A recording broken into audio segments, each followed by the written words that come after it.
আমি যেটা বলেছি যে আপনারা জানেন আমাদের চিফ অ্যাডভাইজার মহোদয় উনি ওনার জাতির উদ্দেশ্যে ভাষণে কিন্তু এটা দুইটা এই বিষয়টা বারবার জানিয়েছেন।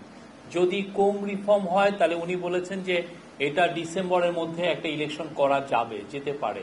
আর একটা হচ্ছে যে যদি পলিটিক্যাল পার্টিগুলো বা আমাদের অংশীজন যদি মনে করেন যে আরো বেশি রিফর্ম করবে, কেননা এই ইন্টারিম গভর্নমেন্টের কাছ থেকে যদি তারা আরো বেশি রিফর্ম চান, সেক্ষেত্রে এটা আরো 6 মাস লাগবে আর কি।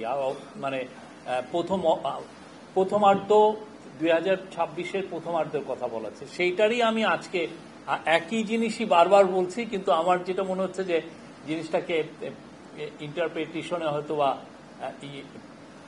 ইন্টারপ্রিটেশনটা ঠিক মতো হচ্ছে। এটা তো স্যার তার জাতির উদ্দেশ্যে ভাষণে এটা বারবার উনি ওইখানেও বলেছেন, পরবর্তীতে উনি ওনার ইন্টারভিউতেও বলেছেন।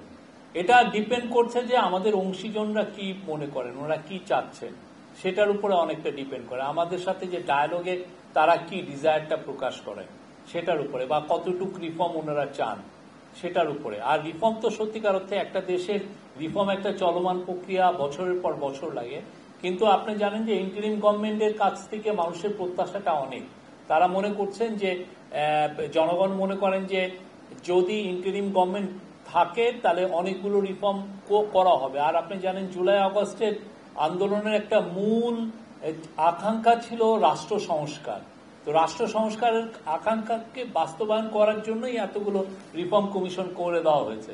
এবং তার আলোকে এই রিফর্মগুলো কেন করে দেওয়া হয়েছে, যাতে একটা সুষ্ঠু নির্বাচন ব্যবস্থায় আমরা ফিরতে পারি।